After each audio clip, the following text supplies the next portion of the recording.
ನಮಸ್ಕಾರ ಸ್ನೇಹಿತರೆ, ಖಡಕ್ ಸ್ಟೋರಿಗೆ ಆತ್ಮೀಯ ಸ್ವಾಗತ. ಸ್ನೇಹಿತರೆ, ಒಮ್ಮೆ ಯೋಚಿಸಿ, ಈ ಪ್ರಪಂಚದಲ್ಲಿ ಕೋಟ್ಯಾಂತರ ಶಿವಭಕ್ತರಿದ್ದಾರೆ. ಎಲ್ಲರೂ ಓಂ ನಮಃ ಶಿವಾಯ ಎಂದು ಜಪಿಸುತ್ತಾರೆ. ಆದರೆ ಪುರಾತನ ಜ್ಯೋತಿಷ್ಯ ಶಾಸ್ತ್ರದ ಪ್ರಕಾರ ಕೈಲಾಸವಾಸಿ ಮಹಾದೇವನಿಗೆ 12 ರಾಶಿಗಳಲ್ಲಿ ಕೇವಲ ಕೆಲವು ರಾಶಿಗಳು ಮಾತ್ರ ಅಚ್ಚುಮೆಚ್ಚಾಗಿರುತ್ತದೆ. ಅಂದರೆ ನೀವು ನಂಬುತ್ತೀರಾ? ಹೌದು, ಶಿವನು ಎಲ್ಲರನ್ನ ಪ್ರೀತಿಸುತ್ತಾನೆ. ಆದರೆ ಈ ನಿರ್ದಿಷ್ಟ ರಾಶಿಯವರು ಕಷ್ಟದಲ್ಲಿದ್ದಾಗ ಸ್ವತಃ ಶಿವನೇ ಕಾವಲಾಗಿ ನಿಲ್ಲುತ್ತಾನಂತೆ. ಅಂತಹ ಅದೃಷ್ಟವಂತ ರಾಶಿಗಳು ಯಾವುವು? ನಿಮ್ಮ ರಾಶಿಯು ಇದರಲ್ಲಿ ಇದೆಯಾ? ಸ್ನೇಹಿತರೆ, ನಮಗೆಲ್ಲರಿಗೂ ತಿಳಿದಿರುವಂತೆ ಶಿವ ಎಂದರೆ ಭಯವಿಲ್ಲ, ಶಿವನಾಮಕ್ಕೆ ಎಂದು ಕೊನೆಯಿಲ್ಲ. ಶಿವನನ್ನ ನಂಬಿದವರು ಆತ ಎಂದಿಗೂ ಕೈ ಬಿಡಲ್ಲ ಎಂಬುದು ಅನಾದಿ ಕಾಲದಿಂದಲೂ ಬಂದಿರುವ ಮಾತು. ನಾವು ಎಷ್ಟೋ ಜನರನ್ನ ನೋಡಿದ್ದೇವೆ. ಜೀವನದಲ್ಲಿ ಎಲ್ಲ ದಾರಿಗಳು ಮುಚ್ಚಿ ಹೋದಾಗ ಕೇವಲ ಶಿವನ ಮೇಲೆ ಭಾರ ಹಾಕಿ ಭಕ್ತಿಯಿಂದ ಪೂಜಿಸಿ ದೊಡ್ಡ ದೊಡ್ಡ ಸಂಕಷ್ಟಗಳಿಂದ ಪಾರಾಗಿದ್ದಾರೆ. ಶಿವನು ಬೋಳೇಶಂಕರ, ಕರೆದರೆ ಓ ಎನ್ನುವ. ಆದರೆ ಇಲ್ಲಿ ಒಂದು ಕುತೂಹಲಕಾರಿ ವಿಚಾರವಿದೆ. ಜ್ಯೋತಿಷ್ಯ ಶಾಸ್ತ್ರಗಳಲ್ಲಿ ಗ್ರಂಥಗಳಲ್ಲಿ ಉಲ್ಲೇಖಿಸುವಂತೆ ಶಿವನಿಗೆ ಕೆಲವು ನಿರ್ದಿಷ್ಟ ರಾಶಿಗಳ ಮೇಲೆ ವಿಶೇಷವಾದ ವಾತ್ಸಲ್ಯವಿದೆಯಂತೆ.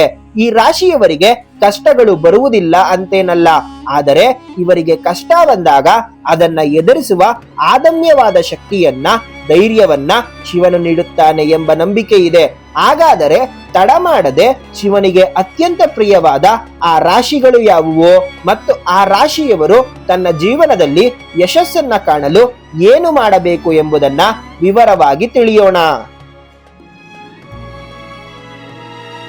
ಸ್ನೇಹಿತರೆ, ಮೊದಲನೇ ರಾಶಿಯ ಬಗ್ಗೆ ತಿಳಿಯುವ ಮುನ್ನ ಒಂದು ಪ್ರಶ್ನೆ. ನೀವು ಎಷ್ಟೇ ಕಷ್ಟಪಟ್ಟರೂ ಯಶಸ್ಸು ಹತ್ತಿರ ಬಂದು ದೂರ ಹೋಗುತ್ತಿದೆಯಾ? ಎಷ್ಟೇ ಅಡೆತಡೆಗಳು ಬಂದರೂ ಮತ್ತೆ ಎದ್ದು ನಿಲ್ಲುವ ಛಲ ನಿಮಗಿದೆಯಾ? ಆಗಿದ್ದರೆ ಈ ರಾಶಿ ನಿಮಗಾಗಿಯೇ ಇರಬಹುದು. ಜ್ಯೋತಿಷ್ಯ ಶಾಸ್ತ್ರದ ಪ್ರಕಾರ ಶಿವನಿಗೆ ಪ್ರಿಯವಾದ ರಾಶಿಗಳ ಪಟ್ಟಿಯಲ್ಲಿ ಮೊದಲನೆಯದ್ದಾಗಿ ಬರುವುದು ಮೇಷರಾಶಿ. ಮೇಷರಾಶಿಯವರ ಮೇಲೆ ಶಿವನ ವಿಶೇಷವಾದ ಅನುಗ್ರಹ ಸದಾ ಇರುತ್ತದೆ ಎನ್ನುವುದು ಪ್ರತೀತಿಯಾಗಿದೆ. ಹಾಗಂತ ಶಿವನು ಇಷ್ಟಪಡುತ್ತಾನೆ ಎಂದ ತಕ್ಷಣ ಈ ರಾಶಿಯವರಿಗೆ ಜೀವನದಲ್ಲಿ ಸವಾಲುಗಳೇ ಬರುವುದಿಲ್ಲ ಅಥವಾ ಇವರು ಹೂವಿನ ಹಾಸಿಗೆಯ ಮೇಲೆ ನಡೆಯುತ್ತಾರೆ ಎಂದು ಅರ್ಥವಲ್ಲ. ನಿಜ ಹೇಳಬೇಕೆಂದರೆ ಇವರಿಗೆ ಜೀವನದಲ್ಲಿ ಸಾಕಷ್ಟು ಸವಾಲುಗಳು ಎದುರಾಗುತ್ತದೆ. ಆದರೆ ಇಲ್ಲಿ ಗಮನಿಸಬೇಕಾದ ರೋಚಕ ಸಂಗತಿ ಎಂದರೆ ಬಂದ ಸವಾಲುಗಳನ್ನೆಲ್ಲ ಮೆಟ್ಟಿ ನಿಲ್ಲುವ ಬೆಂಕಿಯಂತಹ ಶಕ್ತಿಯನ್ನ ಶಿವನು ಇವನಿಗೆ ಕರುಣಿಸುತ್ತಾರೆ. ಶಿವನ ಅನುಗ್ರಹದಿಂದ ಈ ರಾಶಿಯವರು ತಮ್ಮ ವೃತ್ತಿ ಜೀವನದಲ್ಲಿ ಅನಿರೀಕ್ಷಿತ ಅಭಿವೃದ್ಧಿಯನ್ನ ಹೊಂದುತ್ತಾರೆ. ಇವರು ಆರಂಭದಲ್ಲಿ ಸಣ್ಣ ಸಣ್ಣ ಹೆಜ್ಜೆ ಇಟ್ಟರೂ ಭವಿಷ್ಯದಲ್ಲಿ ದೊಡ್ಡದಾಗಿ ಬೆಳೆಯುತ್ತಾರೆ. ಇವರ ವ್ಯಕ್ತಿತ್ವ ಎಂಥದ್ದು ಎಂದರೆ ಸಮಾಜದಲ್ಲಿ ಇವರಿಗೆ ತಾನಾಗಿಯೇ ಗೌರವ ಪ್ರಾಪ್ತಿಯಾಗುತ್ತದೆ. ಜೊತೆಗೆ ಎಲ್ಲಿ ಹೋದರೂ ಮನ್ನಣೆಯೂ ಸಹ ಸಿಗುತ್ತದೆ. ಆದರೆ ಇವರಲ್ಲಿರುವ ಒಂದು ಗುಪ್ತ ಶಕ್ತಿ ಏನೆಂದು ಗೊತ್ತಾ? ಇವರು ಆರ್ಥಿಕವಾಗಿ ಎಷ್ಟೇ ತೊಂದರೆ ಅನುಭವಿಸುವ ಪರಿಸ್ಥಿತಿ ಬಂದರೂ ಕೊನೆ ಗಳಿಗೆಯಲ್ಲಿ ಯಾವುದೇ ರೂಪದಲ್ಲಿ ಸಹಾಯ ಒದಗಿ ಬರುತ್ತದೆ. ಆರ್ಥಿಕ ಮುಗ್ಗಟ್ಟು ಇವರನ್ನ ಹೆಚ್ಚು ಕಾಲ ಕಾಡುವುದಿಲ್ಲ. ದೈಹಿಕವಾಗಿ ಎಲ್ಲ ಸುಖ ಭೋಗಗಳನ್ನ, ಸೌಕರ್ಯಗಳನ್ನ ಅನುಭವಿಸುವ ಯೋಗ ಇವರಿಗಿರುತ್ತದೆ. ಇವರು ಏನೇ ಕೆಲಸ ಮಾಡಿದರೂ ಅದನ್ನ ಅತೀವ ಶ್ರದ್ಧೆಯಿಂದ ಮಾಡುತ್ತಾರೆ. ಇವರ ಆತ್ಮಸ್ಥೈರ್ಯಕ್ಕೆ ಅಂದರೆ ಸೆಲ್ಫ್ ಕಾನ್ಫಿಡೆನ್ಸ್ಗೆ ಯಾರು ಸಾಟಿಯೇ ಇರುವುದಿಲ್ಲ. ಸೋಲು ಇವರನ್ನ ಕಂಡರೆ ಭಯ ಪಡುವಷ್ಟು ಧೈರ್ಯವಂತರು ಇವರು. ಹಾಗಾದರೆ ಈ ಅದೃಷ್ಟವನ್ನ ಕಾಯ್ದುಕೊಳ್ಳಲು ಮೇಷರಾಶಿಯವರು ಏನು ಮಾಡಬೇಕು? ಸ್ನೇಹಿತರೆ, ಈ ರಾಶಿಯವರು ಪ್ರತಿ ಸೋಮವಾರ ಅಥವಾ ಶನಿವಾರದಂದು ಶಿವಲಿಂಗಕ್ಕೆ ನೀರು ಅಥವಾ ಹಾಲನ್ನ ಅರ್ಪಿಸುವ ಮೂಲಕ ಮಹಾದೇವನ ಅನುಗ್ರಹಕ್ಕೆ ಪಾತ್ರರಾಗುವುದನ್ನ ಮುಂದುವರಿಸಬೇಕು. ಹೀಗೆ ಮಾಡಿದರೆ ನಿಮ್ಮ ಶತ್ರುಗಳು ಕೂಡ ಮಿತ್ರರಾಗುತ್ತಾರೆ. ಈಗ ನಾವು ಮಾತನಾಡಲು ಹೊರಟಿರುವ ರಾಶಿಯ ಬಗ್ಗೆ ಒಂದು ಭಯಾನಕ ಆದರೆ ಸತ್ಯವಾದ ವಿಚಾರವಿದೆ. ಈ ರಾಶಿಯ ಅಧಿಪತಿ ನವಗ್ರಹಗಳಲ್ಲೇ ಅತ್ಯಂತ ಶಕ್ತಿಶಾಲಿ ಮತ್ತು ನ್ಯಾಯಾಧೀಶ. ಆದರೂ ಆ ಅಧಿಪತಿ ಶಿವನ ಪರಮ ಭಕ್ತ. ಹಾಗಾದರೆ ಶಿವ ಮತ್ತು ಈ ರಾಶಿಯ ನಡುವಿನ ಸಂಬಂಧ ಹೇಗಿರಬಹುದು? ಊಹಿಸಿಕೊಳ್ಳಿ. ಹೌದು, ಶಿವನಿಗೆ ಪ್ರಿಯವಾದ ಮತ್ತೊಂದು ರಾಶಿ ಎಂದರೆ ಅದು ಮಕರ ರಾಶಿ. ನಮಗೆಲ್ಲರಿಗೂ ತಿಳಿದಿರುವಂತೆ ಮಕರ ರಾಶಿಯ ಅಧಿಪತಿ ಶನಿ ಮಹಾತ್ಮ. ಪುರಾಣಗಳ ಪ್ರಕಾರ ಶನಿಯು ಶಿವನ ಪರಮಭಕ್ತ ಮತ್ತು ಅನುಯಾಯಿ ಎಂದು ಕರೆಯಲಾಗುತ್ತದೆ. ಶನಿ ದೇವನು ತನ್ನ ಶಕ್ತಿಯನ್ನ ಪಡೆದಿದ್ದೇ ಶಿವನಿಂದ ಎಂದು ಹೇಳಲಾಗುತ್ತದೆ. ಹಾಗಾಗಿ ಶಿವನಿಗೂ ಮತ್ತು ಮಕರ ರಾಶಿಗೂ ತುಂಬಾ ಆಳವಾದ ಅವಿನಾಭಾವ ಸಂಬಂಧ ಬೆಳೆದಿದೆ. ಮಕರ ರಾಶಿಯ ವ್ಯಕ್ತಿಗಳ ಮೇಲೆ ಶಿವನ ನೇರವಾದ ದೃಷ್ಟಿ ಮತ್ತು ಅನುಗ್ರಹ ಇರುತ್ತದೆ. ಇವರು ತಮ್ಮ ವೃತ್ತಿಯಲ್ಲಿ, ಉದ್ಯೋಗದಲ್ಲಿ ಯಾರು ಊಹಿಸದ ಉನ್ನತ ಸ್ಥಾನಕ್ಕೆ ಏರಬಲ್ಲರು. ಸಮಾಜದಲ್ಲಿ ದೊಡ್ಡ ಖ್ಯಾತಿ ಗಳಿಸುತ್ತಾರೆ ಮತ್ತು ಮನ್ನಣೆಗೆ ಪಾತ್ರರಾಗುತ್ತಾರೆ. ಆದರೆ ಇಲ್ಲೊಂದು ಟ್ವಿಸ್ಟ್ ಇದೆ. ಗ್ರಹಗತಿಗಳ ಪ್ರಕಾರ ಇವರ ಕುಟುಂಬಕ್ಕೆ ಅಥವಾ ವೈಯಕ್ತಿಕ ಜೀವನಕ್ಕೆ ಪರಿಸ್ಥಿತಿಗಳು ಆಗಾಗ ಸಮಸ್ಯೆಗಳನ್ನ ತಂದೊಡ್ಡಬಹುದು. ಇವರು ಸೋತು ಹೋಗುತ್ತಾರಾ? ಖಂಡಿತ ಇಲ್ಲ.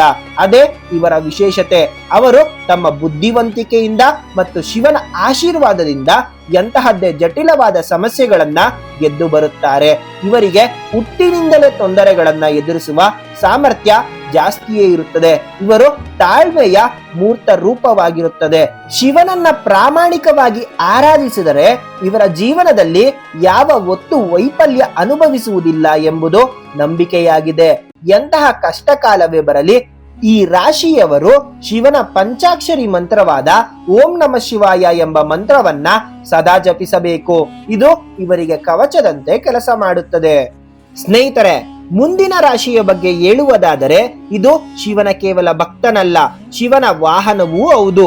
ನೀವು ಶಿವನ ಕಿವಿಯಲ್ಲಿ ಹೇಳಬೇಕಾದದ್ದನ್ನ ಈ ರಾಶಿಯವರ ಹತ್ತಿರ ಹೇಳಿದರೆ ಸಾಕು, ಅದು ನೇರವಾಗಿ ಕೈಲಾಸ ತಲುಪುತ್ತದಂತೆ. ಅಷ್ಟು ಪವರ್ಫುಲ್ ಈ ರಾಶಿ. ಅದುವೇ ವೃಷಭ ರಾಶಿ. ವೃಷಭ ರಾಶಿ ಇದು ಶಿವನ ವಾಹನವಾದ ನಂದಿಗೆ ನೇರವಾಗಿ ಸಂಬಂಧಿಸಿದೆ. ನಂದಿಯನ್ನ ಶಿವನ ದ್ವಾರಪಾಲಕ ಮತ್ತು ಸಂದೇಶವಾಹಕ ಎಂದು ಕರೆಯುತ್ತಾರೆ. ನೀವು ಯಾವುದೇ ಶಿವನ ದೇವಾಲಯಕ್ಕೆ ಹೋದರೂ ಗರ್ಭಗುಡಿಯ ಎದುರು ದ್ವಾರಪಾಲಕನಾಗಿ ನಂದಿಯ ಪ್ರತಿಮೆ ಇದ್ದೇ ಇರುತ್ತದೆ. ಒಂದು ನಂಬಿಕೆಯ ಪ್ರಕಾರ ನಿಮ್ಮ ಇಷ್ಟಾರ್ಥಗಳೆಲ್ಲವೂ ನೀವು ನಂದಿಯ ಕಿವಿಯಲ್ಲಿ ಹೇಳಿದರೆ ನಂದಿ ದೇವನು ನಿಮ್ಮ ಎಲ್ಲ ಆಸೆಗಳನ್ನ ಶಿವನಿಗೆ ಮರೆತು ಹೋಗದಂತೆ ತಿಳಿಸುತ್ತಾನೆ ಎಂದು ನಂಬಲಾಗಿದೆ. ಶಿವನು ಜಗತ್ತಿನ ಒಡೆಯನಾದರೂ ಆತ ತನ್ನ ಸೇವಕನ ಮಾತನ್ನ ಮೀರುವುದಿಲ್ಲ ಎಂಬುದು ನಿಮಗೆ ಗೊತ್ತಾ? ಹೌದು, ಭಗವಾನ್ ಶಿವನು ತನ್ನ ದ್ವಾರಪಾಲಕ ಮತ್ತು ಪರಮ ಸೇವಕನಾದ ನಂದಿಯ ಮಾತುಗಳನ್ನ ಎಂದಿಗೂ ನಿರ್ಲಕ್ಷಿಸುವುದಿಲ್ಲ. ನಂದಿಯು ಶಿವನಿಗೆ ಅಷ್ಟು ಪ್ರಿಯವಾಗಿದೆ. ಅದಕ್ಕಾಗಿಯೇ ನಂದಿ ದೇವನಿಗೆ ಸಂಬಂಧಿಸಿದ ರಾಶಿ ಚಕ್ರದ ಚಿಹ್ನೆಯಾದ ವೃಷಭ ರಾಶಿಯು ಸಹ ಭಗವಾನ್ ಶಿವನ ನೆಚ್ಚಿನ ರಾಶಿಗಳಲ್ಲಿ ಒಂದಾಗಿದೆ. ಈ ರಾಶಿಯವರು ಸ್ವಭಾವತಃ ತುಂಬಾ ತಾಳ್ಮೆ ಇರುವವರು ಮತ್ತು ಕಠಿಣ ಪರಿಶ್ರಮಿಗಳು. ನಂದಿಯಂತೆ ಇವರು ಕೂಡ ತಮ್ಮ ಒಡೆಯನಿಗೆ ನಿಷ್ಠರಾಗಿರುತ್ತಾರೆ. ಮಹಾಶಿವನು ತನ್ನ ಎಲ್ಲಾ ಭಕ್ತರನ್ನ ಪ್ರೀತಿಸುತ್ತಾನೆ. ಆದರೆ ವೃಷಭ ರಾಶಿಯ ಭಕ್ತರಲ್ಲಿ ಆ ನಿಷ್ಠೆ ಮತ್ತು ಸೇವಾ ಮನೋಭಾವ ಎಂಬ ವಿಶೇಷ ಗುಣ ಇರುವುದರಿಂದ ಶಿವನಿಗೆ ಇವರ ಬಗ್ಗೆ ಸ್ವಲ್ಪ ಹೆಚ್ಚಿನ ಪ್ರೀತಿ ಇದೆ ಎಂದೇ ಹೇಳಬಹುದು. ಇವರಿಗೆ ಶಿವನ ಆಶೀರ್ವಾದ ಸದಾ ಕಾಲ ಇರುತ್ತದೆ. ಸ್ನೇಹಿತರೆ, ಶಿವನ ತಲೆಯ ಮೇಲೆ ಕುಳಿತಿರುವ ಆ ಚಂದ್ರನಿಗೂ ಮತ್ತು ಈ ರಾಶಿಗೂ ನೇರ ಸಂಬಂಧವಿದೆ. ಇವರು ಹೊರಗಿನಿಂದ ಎಷ್ಟು ಕಠಿಣವಾಗಿ ಕಾಣುತ್ತಾರೋ ಒಳಗಿನಿಂದ ಅಷ್ಟೇ ಮೃದು. ಇವರ ಕಣ್ಣೀರು ಶಿವನಿಗೆ ಬೇಗ ಕರಗುವಂತೆ ಮಾಡುತ್ತದೆ. ಅದೇ ಕಟಕ ರಾಶಿ. ಈ ಕಟಕ ರಾಶಿ ಅಧಿಪತಿ ಸಾಕ್ಷಾತ್ ಚಂದ್ರ. ಶಿವನು ಚಂದ್ರನನ್ನ ತನ್ನ ಜಟೆಯಲ್ಲಿ ಧರಿಸುವುದರಿಂದ ಶಿವನಿಗೆ ಚಂದ್ರಮೌಳೇಶ್ವರ ಎಂಬ ಹೆಸರೂ ಇದೆ. ಅಂದರೆ ಕಟಕ ರಾಶಿಯವರನ್ನ ಶಿವ ಸದಾ ತನ್ನ ತಲೆಯ ಮೇಲಿಟ್ಟು ಕಾಪಾಡುತ್ತಾನೆ ಎಂಬ ಭಾವಾರ್ಥವಿದೆ. ಕಟಕ ರಾಶಿಯವರು ಹಿಂದೂ ಸಂಸ್ಕೃತಿ ಮತ್ತು ಸಂಪ್ರದಾಯಗಳನ್ನ ಹೆಚ್ಚಾಗಿ ಅನುಸರಿಸುತ್ತಾರೆ. ಇವರಿಗೆ ದೈವ ಭಕ್ತಿ ಮತ್ತು ನಂಬಿಕೆ ರಕ್ತಗತವಾಗಿರುತ್ತದೆ. ಇವರು ಯಾವಾಗಲೂ ಧರ್ಮದ ದಾರಿಯಲ್ಲಿ, ಸರಿಯಾದ ದಾರಿಯಲ್ಲಿ ನಡೆಯಲು ಬಯಸುತ್ತಾರೆ. ಇವರಲ್ಲಿರುವ ಒಂದು ಅಪರೂಪದ ಗುಣವೆಂದರೆ ಇವರು ಮಾಡುವ ಯಾವುದೇ ಕೆಲಸದಲ್ಲಿ ಪ್ರತಿಫಲವನ್ನ ನಿರೀಕ್ಷಿಸುವುದಿಲ್ಲ. ಗೀತೆ ಹೇಳುವಂತೆ ಕರ್ಮಣ್ಯೇವಾಧಿಕಾರಸ್ತೆ, ಅಂದರೆ ಕೆಲಸ ಮಾಡುವುದಷ್ಟೇ ನಮ್ಮ ಹಕ್ಕು ಎಂದು ನಂಬಿದವರು ಎಲ್ಲವನ್ನ ಶ್ರದ್ಧೆಯಿಂದ ಮಾಡುತ್ತಾರೆ. ಅದಕ್ಕಾಗಿಯೇ ಅವರು ತಡವಾದರೂ ಖಂಡಿತ ಯಶಸ್ಸು ಗಳಿಸುತ್ತಾರೆ. ಕಟಕ ರಾಶಿಯವರ ಶುದ್ಧ ಮನಸ್ಸಿನವರು. ಇವರು ತಮ್ಮ ಕುಟುಂಬದ ಬಗ್ಗೆ ಎಷ್ಟೊಂದು ಕಾಳಜಿ ವಹಿಸುತ್ತಾರೆ ಎಂದರೆ ತಮ್ಮ ಕುಟುಂಬದ ಸದಸ್ಯರು ಮತ್ತು ಸ್ನೇಹಿತರು ಇವರೊಂದಿಗೆ ಸಂತೋಷವಾಗಿರುವುದೇ ಇವರಿಗೆ ಮುಖ್ಯವಾಗಿರುತ್ತದೆ. ಅದಕ್ಕಾಗಿಯೇ ಅವರು ಏನನ್ನಾದರೂ ತ್ಯಾಗ ಮಾಡಲು ಸಿದ್ಧರಿರುತ್ತಾರೆ. ಒಮ್ಮೆ ಯಾರಿಗಾದರೂ ಮಾತು ಕೊಟ್ಟರೆ ಪ್ರಾಣ ಹೋದರೂ ಅದನ್ನ ಜೀವನ ಪೂರ್ತಿ ಉಳಿಸಿಕೊಳ್ಳುತ್ತಾರೆ. ಇವರು ಎಂತಹ ಅಪಾಯಕ್ಕೂ ಹೆದರುವುದಿಲ್ಲ. ಯಾಕೆ ಗೊತ್ತಾ? ಈ ರಾಶಿಯವರು ಸುಲಭವಾಗಿ ಯಾವುದಕ್ಕೂ ಆತಂಕ ಪಡುವುದಿಲ್ಲ. ಇತರರು ಭಯಪಡುವ ವಿಷಯಗಳಿಗೆ ಅವರು ವಿಚಲಿತರಾಗುವುದಿಲ್ಲ. ಏಕೆಂದರೆ ಅವರ ಬೆನ್ನ ಹಿಂದೆ ಶಿವನಿದ್ದಾನೆ ಎಂಬ ಧೈರ್ಯ.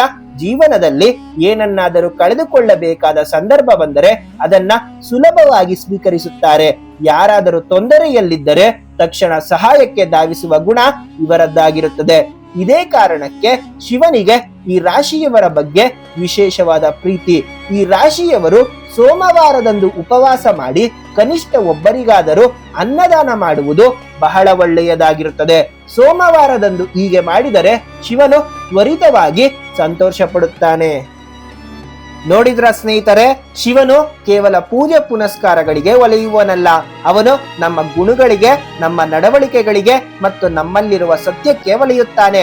ನೀವು ಮೇಲೆ ಹೇಳಿದ ಯಾವುದೇ ರಾಶಿಯವರಾಗಲಿ ಅಥವಾ ಇಲ್ಲದಿರಲಿ, ಭಕ್ತಿ ಎಂಬುದು ರಾಶಿಗಳಿಗಿಂತ ಮಿಗಿಲಾದದ್ದು. ಈ ವಿಡಿಯೋದಲ್ಲಿ ಹೇಳಿದ ರಾಶಿಗಳಲ್ಲಿ ನಿಮ್ಮ ರಾಶಿ ಯಾವುದು ಮತ್ತು ನಿಮ್ಮ ಜೀವನದಲ್ಲಿ ಶಿವನ ಪವಾಡ ನಡೆದಿದೆಯಾ? ದಯವಿಟ್ಟು ನಿಮ್ಮ ಅನಿಸಿಕೆ, ಅಭಿಪ್ರಾಯಗಳನ್ನ ಕಮೆಂಟ್ ಬಾಕ್ಸ್ ನಲ್ಲಿ ಕಮೆಂಟ್ ಮಾಡಿ ತಿಳಿಸಿ. ನಾವೆಲ್ಲರೂ ನೋಡೋಣ ಎಷ್ಟೋ ಜನರು ಶಿವಭಕ್ತರು ಈ ವಿಡಿಯೋವನ್ನ ನೋಡುತ್ತಿದ್ದೀರಾ ಅಂತ. ಹಾಗೆ ಕಮೆಂಟ್ ಬಾಕ್ಸ್ ನಲ್ಲಿ ಮರೆಯದೆ ಓಂ ನಮಃ ಶಿವಾಯ ಎಂದು ಬರೆಯಿರಿ. ಆ ಶಿವನ ಕೃಪೆ ನಿಮ್ಮ ಮೇಲಿರಲಿ. ಈ ವಿಡಿಯೋ ನಿಮಗೆ ಇಷ್ಟವಾಗಿದ್ದರೆ ದಯವಿಟ್ಟು ಲೈಕ್ ಮಾಡುವುದನ್ನ ಮರೆಯಬೇಡಿ. ನಿಮ್ಮ ಸ್ನೇಹಿತರಿಗೂ ಶೇರ್ ಮಾಡಿ. ಮುಂದಿನ ವಿಡಿಯೋದಲ್ಲಿ ಮತ್ತೊಂದು ಅದ್ಭುತ ಮಾಹಿತಿಯೊಂದಿಗೆ ಭೇಟಿಯಾಗೋಣ. ಸ್ನೇಹಿತರೆ, ನಿಮ್ಮ ಆರೋಗ್ಯದ ಮೇಲೆ ಗಮನವಿರಲಿ.